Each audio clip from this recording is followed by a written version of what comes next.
ओम शांति।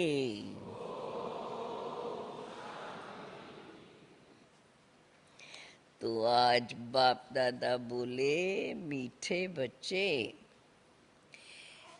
माया के विघ्न भी ज्ञान में नहीं आते, क्योंकि ज्ञान सुनते रहते हैं तो समझ में आता है, उसमें ध्यान लग जाता है। परंतु योग में माया के विघ्न पड़ते हैं। शांति में बैठते हैं, भिन्न भिन्न प्रकार के संकल्प आते हैं। योग के बिना माया के विघ्न ज्ञान में नहीं आते, योग में पड़ते हैं। योग के बिना पढ़ाई की धारणा नहीं हो सकती। इसलिए जितना हो सके योग में रहने का पुरुषार्थ करो।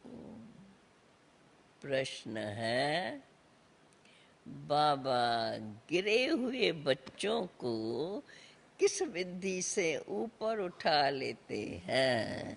पुरुषार्थ में उनके तीव्रता आ जाए, उसके लिए बाबा उनको कैसे आगे बढ़ाते हैं? उत्तर है, बाबा उन बच्चों की क्लास में महिमा करता है, बुझकार देता है, प्यार देता है, हिम्मत दिलाता है। बच्चे, तुम तो बहुत अच्छे हो, तुम तो ज्ञान गंगा बन सकते हो। उसको अपने में हिम्मत नहीं है तो बाबा कहते तुम बहुत अच्छे हो, तुम तो ज्ञान गंगा बन सकते हो, तुम विश्व के मालिक बनने वाले हो। मैं तो तुम्हें मुफ्त में बादशाही देने के लिए आया हूँ। देखो बाप, बड़े ते बड़ा बाप बच्चों के आगे कैसे उन्हों से बात करते हैं प्यार से। मैं तो तुम्हें मुफ्त में बादशाही देने के लिए आया हूँ, फिर तुम क्यों नहीं लेते हो? राहु का ग्रहण लगा हुआ है क्या? अब मुरली पढ़ो, योग में रहो तो ग्रहण उतर जाएगा। ऐसे हिम्मत दिलाने से बच्चे फिर से याद और पढ़ाई में लग जाते हैं। इसी विधि से कई बच्चों की ग्रहचारी उतर जाती है। गीत मुरली में दूर देश के रहने वाले आए, देश पराए। भगवानो वचन दो ही अक्षर गीता के बताते हैं। भगवानो वाचा शॉर्ट में दो ही अक्षर गीता के बताते हैं, जो सुनते आते हो। गीता पढ़ते हैं, पहले भी सुनते आते हो। यूं तो गीता शास्त्र कोई स्वर्ग में था नहीं, ये तो बैठ कर के याद में, ये तो बैठ कर के बाद में मनुष्यों ने ये सब बनाए हैं। तो भगवानो वाचा क्या कहते हैं? भगवान क्या कहते हैं? बच्चे मन मना भव, अक्षर वो ही संस्कृत के बोलते हैं जो तुम अभी भी सुनते आए हो। उनका इसका यथार्थ अर्थ कोई समझते नहीं। आते ही कब है? आते ही बाप आते ही पहले कहते हैं बच्चे मन मना भव। अगर कहे श्री कृष्ण भगवानो वाचा, तो कृष्ण कहेगा क्या कि मुझे परमात्मा को याद करो? ये तो झूठ हो गया। यहाँ परम पिता परमात्मा शिव कहते हैं शालिग्रामों को कि मन मना भव, मुझ परमात्मा को याद करो। क्यों? क्योंकि अभी सभी का मौत सामने खड़ा है।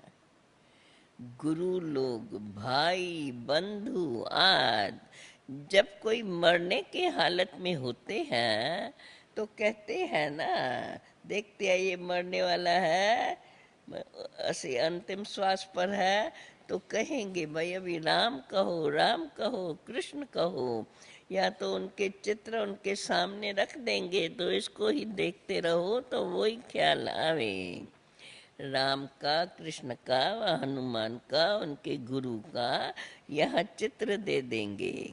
यहाँ तो सारे मनुष्य मात्र का मौत है। अब तो सभी वानप्रस्थ अवस्था में है, छोटे बड़े सबको वाणी से परे परम धाम साइलेंस वर्ड में जाना ही है। उसको परम धाम को निराकारी दुनिया कही जाती है। वो है हम सब आत्माओं की दुनिया। यहाँ जब आते हैं तो आत्मा सृष्टि मंच पर आते हैं तो आत्मा साकारी बनती है।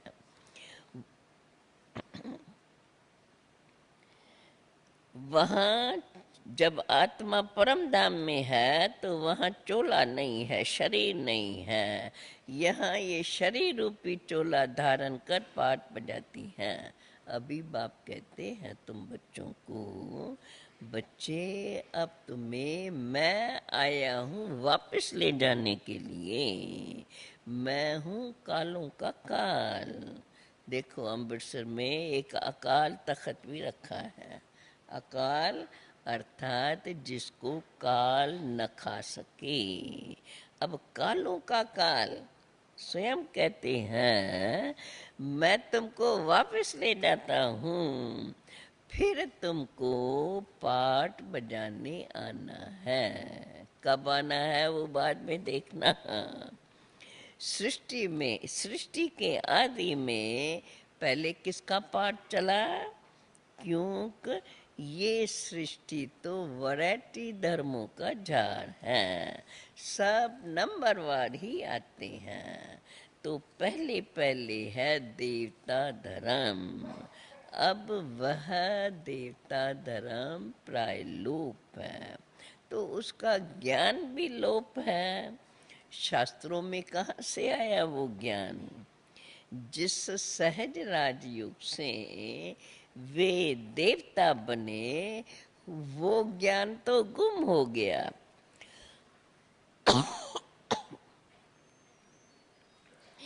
बाकी ये गीता आदि ये सब है भक्ति मार्ग की सामग्री। क्योंकि ये ज्ञान तो अब तुमको यहाँ ही मिलता है। फिर उसका शास्त्र जो अभी ज्ञान मिलता है उसका शास्त्र सत्युग और त्रेता में तो है ही नहीं। तो फिर ये ज्ञान द्वापर में कहाँ से आएगा? वहाँ कोई तुम्हारी सत्युग में कोई तुम्हारी सच्ची गीता आदि नहीं होती है। वहाँ फिर ड्रामा अनुसार द्वापर में फिर वो ही भक्ति मार्ग की गीता आदि बनाते हैं। कहते हैं आगे जो साधु महात्माओं के थे उनकी बुद्धि बड़ी अच्छी थी, तो उन्होंने बैठ करके ये शास्त्रार्थ बनाए हैं। ड्रामा अनुसार बनने ही थे। उस समय रियल चीज कहाँ से आई? जो प्रैक्टिकल हुआ भगवान वाचा, वो उस समय कहाँ से चीज आएंगी रियल, जो उस रियलिटी को बैठ के लिखे। देखो जैसे गांधी जी के साथ मोतीलाल आदि का पाठ था, अब अगर उसका नाटक बनाए तो मोतीलाल कहाँ से आवे? वो ऐसे ही आर्टिफिशियली तो बनाएंगे। अब ब्रह्मा का स्थापना का पाठ चल रहा है। किस चीज की स्थापना?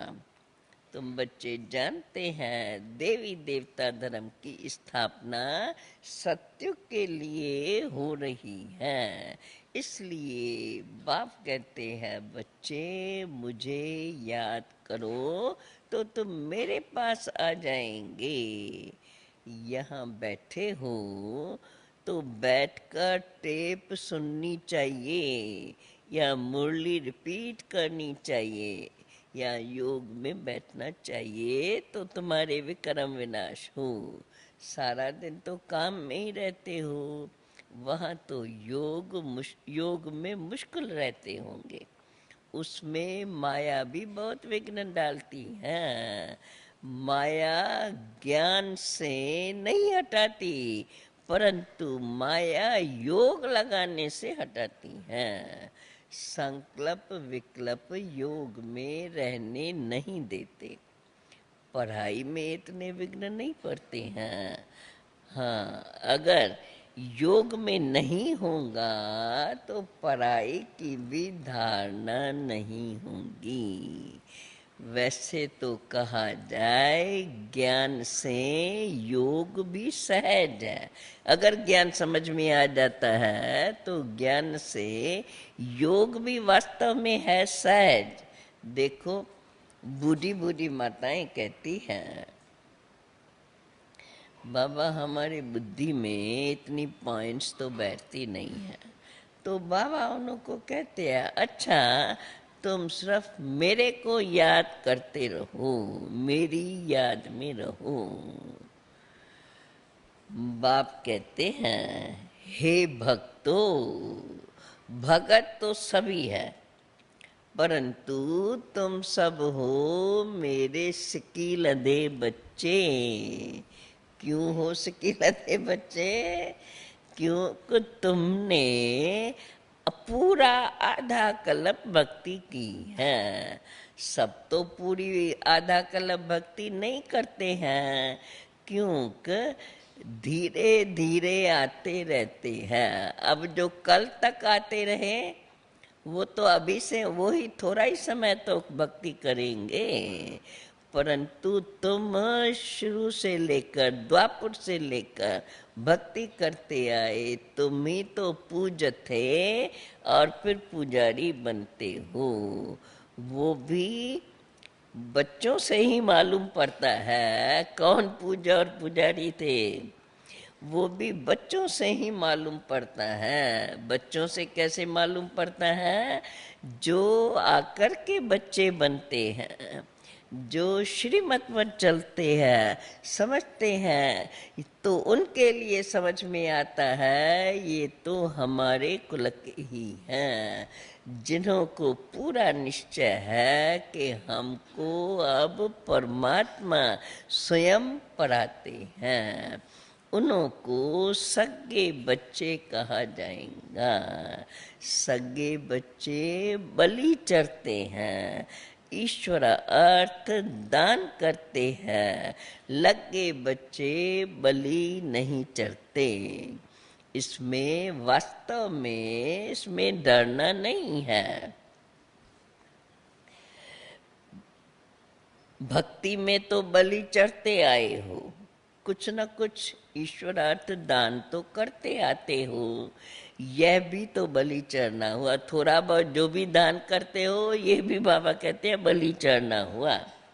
फिर कहते हैं परमात्मा ने पुत्र दिया, धन दिया, परंतु मनुष्य इसका अर्थ वास्तव में समझते नहीं है।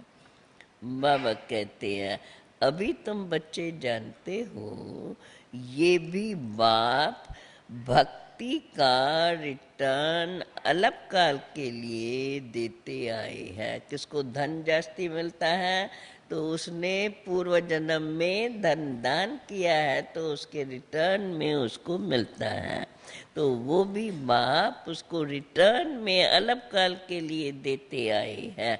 सत्युग में ऐसे नहीं होता है। तुम भक्ति में जो कुछ करते आए हो वो सत्युग में नहीं होता है। भक्ति में दान पुण्य आदि करते हो, पूजा वगैरह सत्युग में नहीं होती है। न कोई गरीब होता है जिसको दान किया जाए, न कोई शास्त्र होते हैं, न मंदिर होते हैं। तो ये सब है भक्ति मारे की सामग्री जो सत्युग में होती नहीं। ये ज्ञान भी प्रायलोप हो जाता है। वहाँ कोई वास्तव में पुरुषार्थ नहीं है जिसकी प्रारब्ध मिले। सारी प्रारब्ध सतयुग में जो भी जन्म मिलता है, जो कुछ भी तुम्हें मिलता है, सारी प्रारब्ध इस समय के पुरुषार्थ की है। देखो, इस्लामी बुद्धियों की नॉलेज तो परंपरा से चली आती है। वो धर्म जब स्थापन होता है तो उनकी नॉलेज तो परंपरा से चली है, माना जब से शुरू होता है तब से चलती ही आती है, क्योंकि उनके बाद तो विनाश होता ही नहीं है। क्योंकि उनके स्थापना के पीछे विनाश नहीं है, तो उनको उस धर्म का सब पता रहता है, कब शुरू हुआ, जो भी उनको शिक्षा मिली वो फिर शास्त्र बनाते हैं, तो उनके पीछे विनाश नहीं है, तो उनको सब पता रहता है। परंतु तुम्हारे पीछे बाप जब आपके स्थापना करते हैं तो विनाश होता है, उसमें तो सब कुछ खलास हो जाता है। फिर द्वापर में वही शास्त्र जो अब निकले हैं, निकलेंगे। ये सब वेद शास्त्र आदि गीता के बाल बच्चे हैं। उनको सभी धर्म शास्त्र नहीं कहेंगे, क्योंकि धर्म शास्त्र तो उसी को कहा जाता है जिससे धर्म की स्थापना हो। जैसे क्राइस्ट के महावाक्यों को कहते हैं कि ये मैसेंजर के महावाक्य है। क्राइस्ट को गॉड फादर नहीं कहेंगे, उनको गॉड का सन समझते हैं। कहते हैं गॉड ने क्रिश्चियन धर्म स्थापन करने के लिए अपने बच्चे को भेजा है, तो उनको अपने धर्म की पालना भी करनी है, सतो रजो तमो में भी आना ही है। ये ज्ञान उनको नहीं है कि हमें वापस जाना है, क्योंकि वे कोई उसके बाद वापस नहीं जा सकते हैं।